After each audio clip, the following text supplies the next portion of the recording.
کراچی کے ساحلی علاقے کلفٹن میں ایک عمارت کڑی ہے، نام موہٹا پیلس۔ دن میں یہ ایک میوزیم ہے، رات میں یہ ایک بھوت بنگلہ بن جاتا ہے۔ موہٹا پیلس کی تعمیر 1920 کی دہائی میں شیو رتن موہٹا نے کروائی۔ وہ ایک امیر تاجر تھے۔ یہ محل ان کی ذاتی رہائش کے لیے بنایا گیا، خاص طور پر ان کی اہلیہ کی صحت کو مد نظر رکھتے ہوئے۔ کہا جاتا ہے کہ موہٹا کی بیوی بیمار تھی، ڈاکٹروں کے مشورے پر اس کے لیے سمندر کے قریب ایک محل بنوایا گیا۔ اس وقت سمندری ہوا کو علاج سمجھا جاتا تھا، اسی لیے کلفٹن کا انتخاب کیا گیا۔ عمارت گلابی جوڑ پور پتھر اور مقامی گزری پتھر سے بنائی گئی۔ طرز تعمیر میں مغل اور راجستانی اثرات نمایاں ہے۔ ساگوان کی لکڑی سے بنی سیڑھیاں، بلند محرابیں اور گنبد اس بات کی گواہی دیتے ہیں کہ یہ صرف ایک گھر نہیں بلکہ ایک منصوبہ بند شاہکار تھا۔ 1947 میں بر صغیر کی تقسیم ہوئی، موہٹا خاندان ہندوستان منتقل ہو گیا۔ اس کے بعد یہ محل کئی سال خالی رہا۔ یہی خالی پن اس عمارت کی شناخت بدلنے لگا۔ وقت گزرنے کے ساتھ خاموشی نے سوالات کو جنم دیا اور سوالات نے کہانیوں کو۔ مقامی آبادی میں یہ خیال پھیلنے لگا کہ رات کے وقت محل میں کچھ غیر معمولی ہوتا ہے۔ گارڈز اور عملے کے مطابق رات کی ڈیوٹی کے دوران خالی آلوں میں قدموں کی آوازیں سنائی دیتی ہے۔ یہ آوازیں واضح ہوتی ہے مگر نظر کوئی نہیں آتا۔ ایک اٹینڈنٹ تاج محمد کے مطابق کئی بار اسے یوں محسوس ہوا جیسے کوئی اس کے پیچھے چل رہا ہو، مگر مڑنے پر صرف خالی حال موجود تھا۔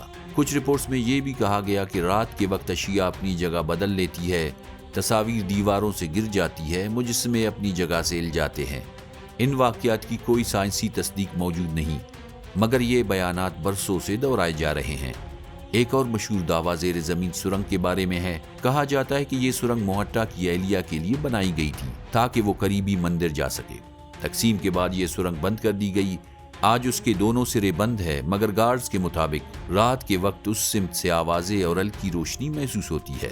چھت پر تعینات عملہ ایک اور بات کی نشاندہی کرتا ہے، بغیر کسی موسمی وجہ کے اچانک سردی کا احساس، ہوا کا تیز جھونکا۔ یہ کیفیت زیادہ تر رات کے آخری پہر محسوس کی جاتی ہے، خاص طور پر ان جگہوں پر جہاں روشنی کم ہوتی ہے۔ رات کے وقت درختوں اور کھڑکیوں کے سائے دیواروں پر عجیب شکلیں بناتے ہیں۔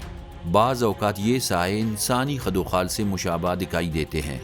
یہی مناظر خوف کو تقویت دیتے ہیں، حالانکہ دن کی روشنی میں یہی جگہ بالکل عام نظر آتی ہے۔ چند افراد نے خالی کمروں سے ہنسی اور گفتگو جیسی آوازیں سننے کا دعویٰ بھی کیا ہے۔ کچھ لوگ ان آوازوں کو ماضی کی مکینوں کی یادوں سے جوڑتے ہیں، کچھ انہیں برطانوی دور کی باقیات سمجھتے ہیں۔ آج موہٹا پیلس کو قصر فاطمہ کے نام سے جانا جاتا ہے۔ یہ ایک میوزیم میں تبدیل ہو چکا ہے۔ یہاں فن، ثقافت اور تاریخ کو محفوظ کیا گیا ہے، مگر اس کے ساتھ ساتھ یہ عمارت اس سوال کی علامت بھی ہے کہ جب کوئی جگہ طویل عرصہ ویران رہے تو کیا انسان اس میں کہانیاں بھر دیتا ہے یا بھوتوں کا بسیرا بن جاتا ہے؟ یہ دستاویزی حقیقت ہے کہ موہٹا پیلس ایک تاریخی عمارت ہے۔ یہ بھی حقیقت ہے کہ اس سے جڑی کہانیاں لوگوں کے تجربات پر مبنی ہے۔ فیصلہ دیکھنے والوں پر چھوڑا جاتا ہے۔ تاریخ خود خاموش ہے، مگر انسان اسے بولنے پر مجبور کر دیتا ہے۔